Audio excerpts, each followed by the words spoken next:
தமிழ்நாட்டில் தமிழக வெற்றி கழகம் சொல்லக்கூடிய கட்சி தளபதி ஆரம்பிக்கிறார்கள். ஏற்கனவே இந்த மீனவ சமூக மக்கள் பல பேர் 180% பேர் தளபதியினுடைய ரசிகர்கள், தளபதியுடைய ஆதரவாளர்கள் தான்.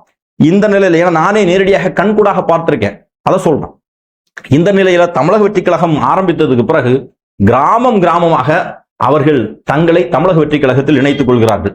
அது மட்டும் கிடையாது, தங்களுடைய பேரன்பை வெளிப்படுத்துறாங்க. எப்படி வெளிப்படுத்துறாங்கன்னா, அவர்களுடைய போட்டு பாருங்க, தன்னுடைய வாழ்வாதாரத்துக்காக உள்ளது, தன்னுடைய தொழிலுக்காக உள்ளது. அந்த தொழிலுக்காக வாழ்வாதாரத்துக்காக உள்ளதுல கடவுளுடைய போட்டோ வைப்பாங்க, அவருடைய புகைப்படம் நான்லாம் பண்ணி கொடுத்துருக்கிறேன். நம்ம வந்து இந்த சைன் போர்ட் பிசினஸ்ல இருக்கிறதுனால அவருடைய போட்ல வந்து அந்த அவர்கள் அந்தோனியார் படம், இயேசு படம், சிலுவை படம் இப்படின்னு சொல்லி அவர்கள் யாரை விரும்புகிறார்களோ அதை வந்து போட்டோவாலாம் வைப்பாங்க.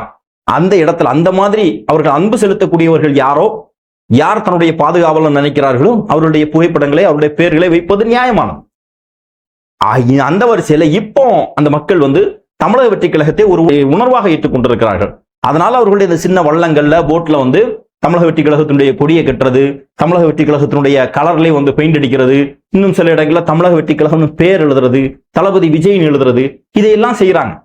இது பொதுவான இயல்பு தான். இது சாதாரணமா நம்ம வாங்கக்கூடிய கார்ல, பைக்ல கூட அந்த மாதிரி ஸ்டிக்கர் ஒட்டுறோம், அந்த மாதிரி பேர்களை பொறிக்கிறோம். ஏன் திமுக கட்சிக்காரன் ஒருத்தனும் தன்னுடைய வண்டியில வந்து மு.க. ஸ்டாலின் படமோ உதயநிதி ஸ்டாலின் படமோ வைக்கிறது கிடையாதா?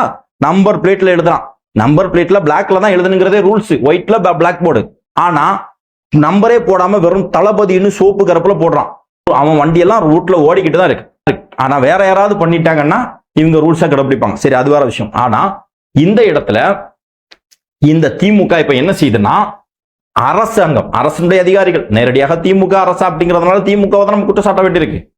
அந்த மாதிரி போட்டோ பேர் எழுதின படகுகளுக்கு மானியம் கொடுப்பது கிடையாது. அவர்களுக்குன்னு மானியம் இருக்குது, படகு வாங்குறதுல அவர்களுக்கான டீசல் மானியம், இந்த மாதிரியான சில திட்டங்கள் அவர்களுக்கு இருக்குது. அதை கொடுப்பதில்லை அப்படின்னு சொல்லி ஒரு பிரச்சனை ஆகி சமீபத்துல திருநெல்வேலி மாவட்டம் கூட்டப்புள்ளியில இதே மாதிரி ஒரு பிரச்சனையை உருவாக்கி அந்த போட் அவங்க பெயிண்ட வந்து திட்டமிட்டு அழிச்சு வேற மாதிரி திட்டமிட்டு மாத்தி இன்னொரு கலர்ல வந்து பெயிண்ட் அடிக்க அரசு அதிகாரிகள் வற்புறுத்தி இருக்கிறார்கள். இதை இன்றைக்கு தளபதி அவர்கள் மிகப்பெரிய அளவில் கண்டித்திருக்கிறார்கள். நானும் என்னுடைய சார்பாக கண்டித்திருக்கிறேன்.